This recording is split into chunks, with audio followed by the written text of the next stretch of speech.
President Bongbong Marcos, ang kanyang pagiging presidente ay parang dumadaan sa butas ng karayom.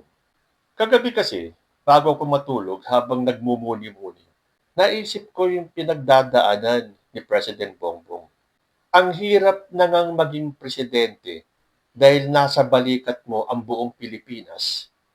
At kahit na anong gawin ni PBBM para iangat ang antas ng buhay ng lahat ng Pilipino, kasama dyan yung mga kalaban, yung mga DDS, yung mga anti-Marcos, lahat po yan, kapag nag-succeed ang presidente, tagumpay ang buong Pilipinas.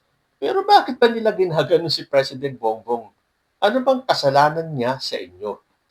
Bago pa man mag-umpisa yung 2022 presidential elections, lahat na binato sa kanya para lang ma-disqualify siya. Tandaan niyo yun? Pero hindi po sila nanaig.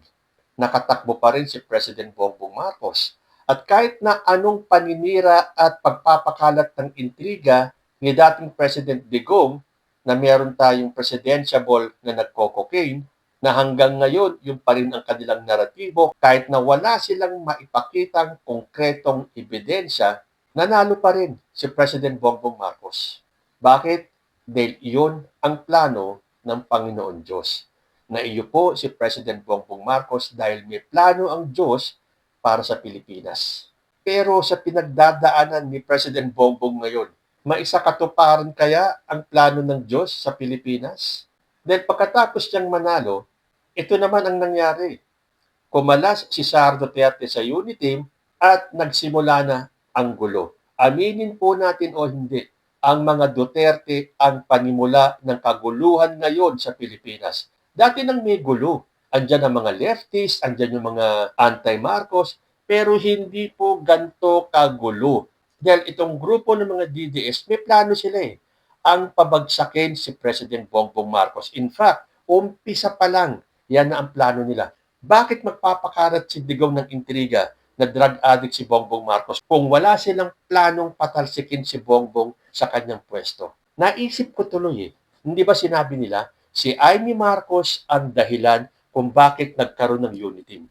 Kung bakit nagtandem tong dalawang to? Si Bongbong at si Sara. So, nabuo ang Uniteam dahil nga daw kay Amy Marcos. Pero bakit nagkaroon ng lamat hanggang sa tuluyan ng nabuwag ang Uniteam? Sa palagay ko lang para lang po sa akin dahil kung si Amy Marcos ang may pakana para magkaroon ng BBM Sara, tapos nasira ang Uniteam, napahiya si Amy Marcos. Kasi, again, para sa akin iniisip ko lang, merong kasunduan o sikretong kasunduan si Amy Marcos sa kay mga Duterte na kapag nanalo si Bongbong Marcos, kayang-kayang paikutin ni Amy Marcos ang kanyang kapatid dahil siya ang ate.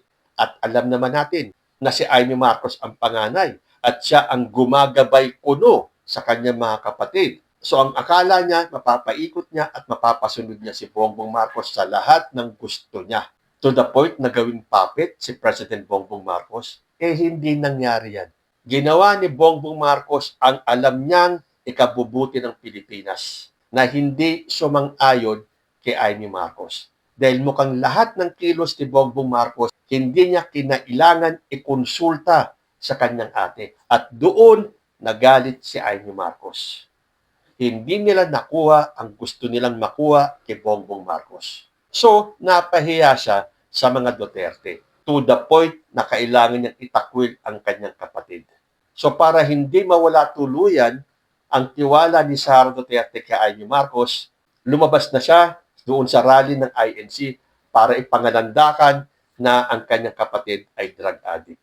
Pero hanggang ngayon, wala pa siyang naipapakitang kahit na isang konkretong ebidensya na yung kapatid niya ay drug addict. Kaya nga doon sa impeachment case ni President Bongbong Marcos, hindi ba ibinasura, na-dismiss, kahit na sinabi pa nila na ang testimonya ni Amy Marcos ay malakas para i-impeach si President Bongbong Marcos. Hindi po ganun yun Kahit na magkapatid yan, kung wala ka naman maipakitang konkretong ebidensya, hindi po tatayo ang testimonya ni Amy Marcos sa korte. Sana na nga lang, kung yung binasang script ni Amy Marcos pinanumpaan niya, pinanotaryo niya, at saka niya binasa, kahit papano, under oath yan kasi sworn statement yun. Hindi eh. Bakit hanggang ngayon, wala pa rin siyang nilalabas na konkretong ebidensya? So nandyan sila patuloy na sinisiraan si President Bongbong Marcos. Kaya napakahirap po talaga ng sitwasyon ni Bongbong Marcos. Hindi nga ba nitong huli, si BBM na nga ang naglabas ng anomalya sa DPWH. Siya na ang nagbulgar sa taong bayan. Yung katiwalian, yung korupsyon na alam ng bawat Pilipino na matagal nang meron sa Pilipinas, na matagal na tayo nagdudusa at nagtitiis dahil sa katiwalian ng ating mga government officials. Ma-voice out man natin, pero hanggang doon lang. Yun ang ginawa ni President Bongbong Marcos na matagal na niyang binalak gawin. Dahil so many years back, binanggit na yan ni President Bongbong Marcos ang katiwalian sa gobyerno.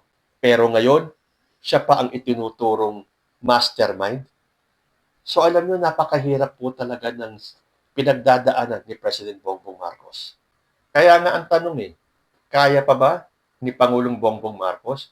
Meron po akong gustong basahin sa inyong article na sinulat nitong si Johnson Niogamod.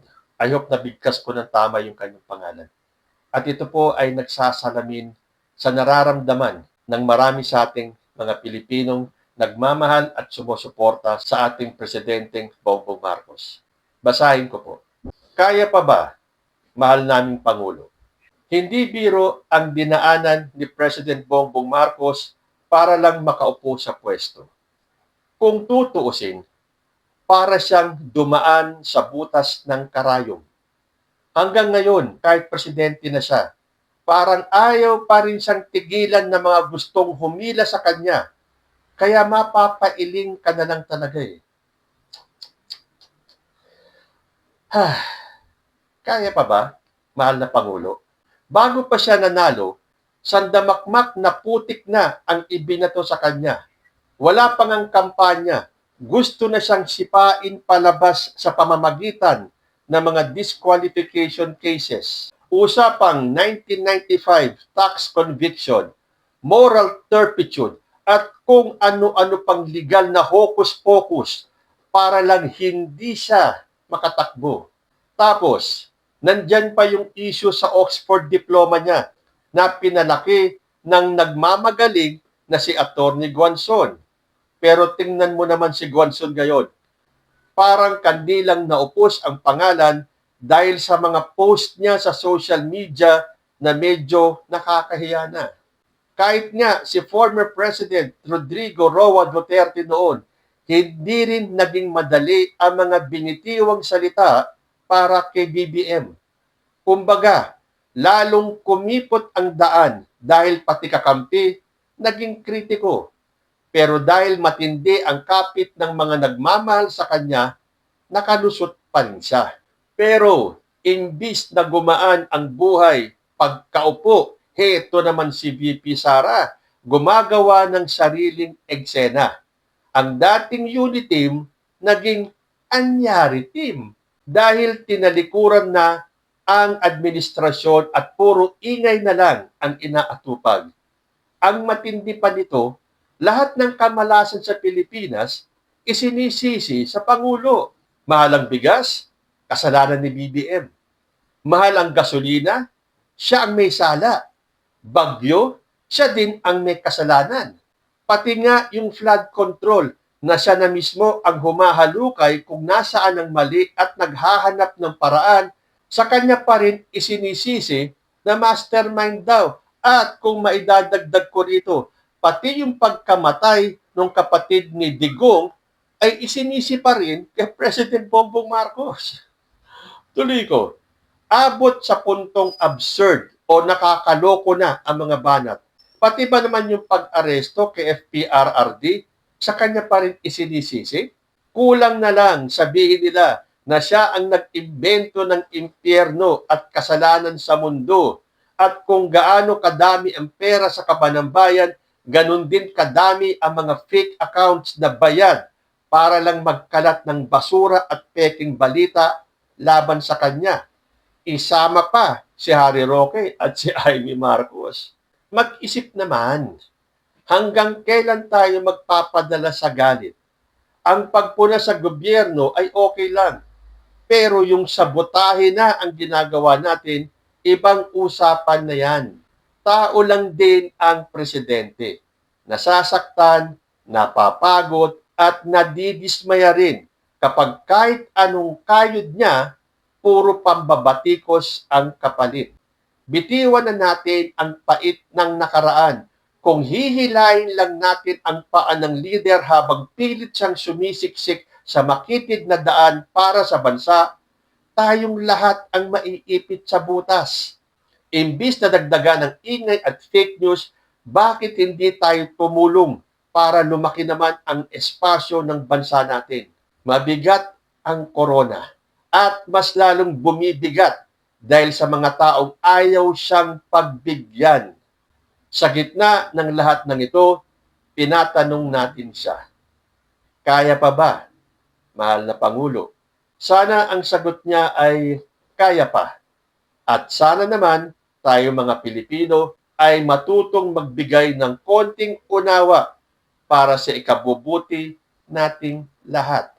So kung ako po ang tatanungin kung kaya pa ba ni President Bongbong Marcos, ang sagot ko, yes. Kasi marami po tayong nasa likod niya.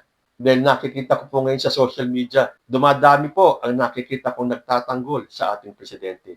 Pagsama-samahin mo man lahat ng DDS, hindi po sila magtatagumpay para ibagsak si President Bongbong Marcos.